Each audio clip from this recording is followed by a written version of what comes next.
అంతకుముందు మహిళలపై అత్యాచార ఘటనకు సంబంధించి ప్రశ్నోత్తరాల సమయంలో అడిగిన ప్రశ్న వాడివేడి చర్చకు దారితీసింది. ఎంఆర్ఓ వనజాక్షి ఉదంతం, రిషితేశ్వరి కేసు, కాల్మనీ వ్యవహారాల్లోనూ అధికార పార్టీ ఎమ్మెల్యేల ప్రమేయం ఉందని వైకాపా సభ్యురాలు గిడ్డి ఈశ్వరి ఆరోపించారు. బాక్సైడ్తో తమపై కూడా దేశద్రోహం కేసు వేశారని ఆరోపించారు. దీనిపై సమాధానమిచ్చిన చింతమనేని ప్రభాకర్, వీధి కుళాయిల వద్ద మహిళల ముష్టి యుద్ధంలాగే వనజాక్షి, డ్వాక్రా మహిళల మధ్య ఘర్షణ చోటు చేసుకుందని, తన ప్రమేయం లేదని చెప్పినా వైకాపా రాద్ధాంతం చేస్తోందన్నారు. ఈ ఘటనపై సభా కమిటీ వేయాలని, తమది తప్పని తేలితే రాజకీయాల నుంచి తప్పుకుంటానని సవాల్ విసిరారు. తమకు మాట్లాడే అవకాశం ఇవ్వాలంటూ వైకాపా సభ్యులు స్పీకర్ పోడియం వద్ద ఆందోళనకు దిగి కొద్దిసేపు అక్కడే బైఠాయించారు. కౌరవ సభలో దుశ్శాసనుడంటూ నినాదాలు చేశారు. స్పీకర్ పదే పదే విజ్ఞప్తి చేసినా వైకాపా సభ్యులు అంగీకరించకపోవడంతో సభ 10 నిమిషాల సేపు వాయిదా పడింది.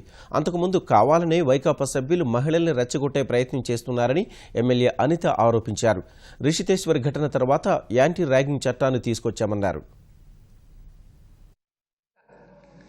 ఏదైతే తెలుగుదేశం చంద్రబాబు నాయుడు గారి ప్రభుత్వం వచ్చిందో ఆ రోజు నుంచి తహసీల్దార్ వనజాక్షిపై ఇసుక మాఫియా దాడి, సంబంధిత ఎమ్మెల్యే చింతమనేని ప్రభాకర్ దాడి నుండి తహసీల్దార్ నారాయణమ్మ పై టీడీపీ సర్పంచ్ దాడి వరకు, అలాగే ర్యాగింగ్కు బలైనటువంటి రిషితేశ్వరి మరణానికి కారకుడైనటువంటి ప్రిన్సిపల్ బాబురావు వ్యవహార శైలి నుండి, కార్పొరేట్ కళాశాలలో ముఖ్యంగా మంత్రి నారాయణ గారి కళాశాలలో విద్యార్థుల ఆత్మహత్యలకు బలైన సంఘటనల వరకు, అదేవిధంగా మొన్న ఫిబ్రవరి 15, 2017 గుంటూరు జిల్లా క్రోసూరు మండలం ఉయ్యందన గ్రామానికి చెందిన ఒక 13 సంవత్సరాల మైనర్ బాలికపై ప్రేమించానంటూ అత్యాచారం నరేంద్ర అనే అబ్బాయి వెంటపడుతూ ఆమె అంగీకరించకపోవడంతో కక్ష పెట్టుకుని ఆమెపై అత్యాచారం చేసిన వ్యక్తికి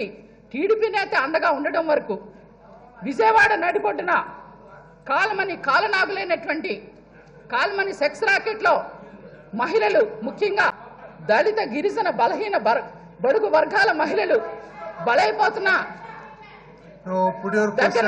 అధ్యక్ష, ఒక్క నిమిషం అధ్యక్ష, ఎందుకంటే వారు ఇచ్చినటువంటి సమాధానికే చెప్తున్నాం అధ్యక్ష. దాంట్లో అధికార పార్టీ ఎమ్మెల్యేలు, ఎమ్మెల్సీలు అండదండలతో కాల్మనీ సెక్స్ రాకెట్ లో వాళ్ళు చేసినటువంటి చర్యలు, అక్కడ నుండి తుందూరులో ఏదైతే ఆక్వా ఫుడ్ పార్క్ ను వ్యతిరేకించినందుకు టీడీపీ ఎమ్మెల్యే శ్రేణులు మహిళల్ని హింసించే వరకు, అదేవిధంగా దిబీసు ఫ్యాక్టరీ కాలుష్యంలో వేలాది మంది ప్రజలు ఉద్యమిస్తున్నటువంటి మహిళల్ని పోలీసు జులంతో ఇబ్బంది పెట్టినట్టు అంతవరకు, ముఖ్యంగా ఇంకా ప్రధానంగా ఇదే చంద్రబాబు నాయుడు గారు చట్టసభల్లో 33% రిజర్వేషన్ మహిళలకు ఉండాలని వారే జాతీయ మహిళా పార్లమెంట్ సదస్సులో మాట్లాడారు. మరి అటువంటి చట్టసభలకు వచ్చినటువంటి మహిళలుగా రోజా గారు కానీ, నా మీద కానీ ఎందుకు ఈరోజు నిజంగా దేశ చరిత్రలోనే ఒక మహిళ మీద ఏడాది పాటు సస్పెన్షన్ ఉండడం చాలా బాధాకరం. పైగా మళ్ళా ఏడాది పాటు చేస్తానడం చాలా బాధాకరం. పైగా నాపై గిరిజన జాతి కోసం, మా ప్రాంతంలో ఉన్నటువంటి అటవీ సంపద బాక్సైట్ కోసం ఉద్యమం చేస్తే నా మీద కూడా దేశద్రోహం అంటే కేసులు పెట్టడం. అంతేకాకుండా ఒక ఎస్సీ మహిళ అధ్యక్ష, మొన్న ఎస్సీ మహిళ సర్పంచ్ మొన్న గోళ్లపాడులో ఆమె సభకు రావాల్సి ఉంటే అక్కడ కూడా పోలీసులతో ఆమెను నిర్బంధించినటువంటి విషయం. ఈ రోజు వాళ్ళు చేస్తున్నటువంటి ఆరోపణల్లో ఏమైనా చిత్తశుద్ధి గాని, నిజాయితీ గాని ఉంటే రమ్మనండి అధ్యక్ష, నేను శాశ్వతంగా రాజకీయాల నుంచి తప్పుకుంటా. వనజాక్షి మీద నేను దాడి చేసినట్టుగా కనుక మీరు ఎక్కడైనా రుజువు చేయగలిగితే, కానీ ఈనాడు సాక్షాత్తు వాళ్ళ నాయకుడు జగన్మోహన్ రెడ్డి గారి మీద 11 కేసుల్లో దేశద్రోహం కేసులు ఉన్నాయి అధ్యక్ష. 420 ఉందక్క అధ్యక్ష, చీటింగ్ ఉంది అధ్యక్ష.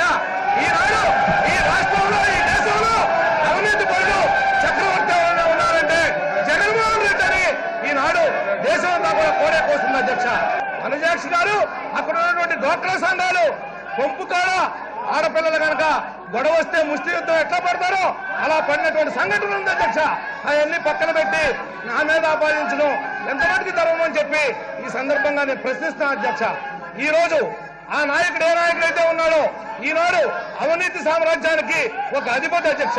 ఈనాడు 43,000 కోట్లు ఈయన దోపిడీ చేశాడని చెప్పి సాక్ష్యాలు ఆధారాలు కోర్టులో ఛార్జ్షీట్ వేసినటువంటి వ్యక్తి ఈనాడు ఈ రాష్ట్రానికి ఒక ప్రతిపక్ష నాయకుడిగా ఉన్నాడంటే మేము శాసనసభ అయినందుకు సిగ్గుపడతా ఉన్నాం అధ్యక్ష. నిన్న మాటల్లో అంటున్నాడు ఈ రాష్ట్రం అవినీతిలో ముందుందని చెప్పి. ఆ అవినీతిలో ముందుందని చెప్పేది నువ్వు నీ తండ్రిని అడ్డం పెట్టుకుని నీ తండ్రి అధికారాన్ని ఉపయోగించుకుని ఈ రాష్ట్రాన్ని ఏ విధంగా దోపిడీ చేశావో ఆనాడు మొదటి స్థానంలో అవినీతిలో ఉందని చెప్పి ఈ సందర్భంగా మేము తెలియజేస్తా ఉన్నాం. ఈనాడు అభివృద్ధిలో ముందున్న విషయాన్ని మర్చిపోయి అవినీతిలో ఈ రాష్ట్రం ముందుందని చెప్పి నువ్వు ఏడిపోయినటువంటి మాటల్ని అభూత కల్పనల్ని ఈ శాసనసభని ఈ రాష్ట్ర ప్రజానికాన్ని పక్కదో పట్టించడానికి నువ్వు ప్రయత్నం చేస్తున్నావే తప్ప నీ దగ్గర చిత్తశుద్ధి ఉంటే ఒక ఇప్పుడు కాదు నీవు బతుకున్నంత కాదు నీ పద్ధతి మారకపోతే నీకు ఆస్తిలో ఆ యొక్క ప్రతిపక్ష పాత్ర కూడా నువ్వు రేపు రాబోయే రోజుల్లో పోషించలేవు. నువ్వు దానికి కూడా అనర్హుడు అనే విషయాన్ని ఈ ప్రజలు నీకు ఓట్ల ద్వారా బుద్ధి చెప్తానని చెప్పి కూడా ఈ సందర్భంగా తెలియజేస్తాను అధ్యక్ష. వీళ్ళకి ధైర్యం ఉంటే వనజాక్షి గారి మీద రమ్మనమనండి, శాసనసభ కమిటీ చేయండి, నిజా నిర్ధారణ చేయండి. నేను తప్పు చేశాను, నేను వనజాక్షి గారిని కొట్టాను తిట్టాను అని కనుక నువ్వు రుజువు చేయగలిగితే నేను శాశ్వతంగా రాజకీయాలను తప్పుకుంటా. నీకు అని ఆరోపణ చేసినటువంటి మీరు ఎవరైనా తప్పుకోగలరా? మీకు దమ్ము ధైర్యం ఉందా అని అడుగుతున్నా. ఈనాడు నేను ఒక మహిళా సంఘాల కోసం ఒక మహిళలు ఇబ్బంది పడుతూ ఉంటే నేను ఒక శాసనసభ్యుడిగా నేను కల్పించుకున్నాను తప్ప నాకు ఏ పాత్ర దానిలో లేదని చెప్పి కూడా మరొకసారి మీ ద్వారా ఈ సభ్యులందరికీ తెలియపరుచుకున్నా అధ్యక్ష. మరి ఈ రకమైనటువంటి సాంప్రదాయం ఏదైతే ఆరోపణ చేశారో దాన్ని వినేటువంటి ఓర్పు ఆ సహనం ఆయనకు లేనందుకు మరి ఈ రకంగా వాళ్ళు ప్రవర్తిస్తున్నందుకు మరి మీకే వదిలిపెట్టుతున్నాను. మరి వాళ్ళ మీద ఏ రకమైనటువంటి చర్యల్ని మీరు సిఫారసు చేస్తారో మీకు శాసనసభ వ్యవహారాల మంత్రి గారు కూడా ఈ విషయాన్ని కూడా క్షుణ్ణంగా గమనించాల్సిన అవసరం ఉంది. ఒక క్రమశిక్షణ లేదు, ఒక పద్ధతి లేదు, బాధ్యత రాయించుతో శాసనసభ్యులుగా వ్యవహరిస్తున్నారు తప్ప ఇక్కడ ఒక ప్రజాస్వామ్య పద్ధతిలో వాళ్ళు నడవట్లేదని చెప్పి కూడా మీ దృష్టి తీసుకొస్తా ఉన్నాం. మరి వాళ్ళ మీద చర్య తీసుకోవాల్సిందిగా కూడా కోరుకుంటూ మీరు సెలవు తీసుకున్నాం అధ్యక్ష. దయచేసి కూర్చోండి ప్లీజ్ గో.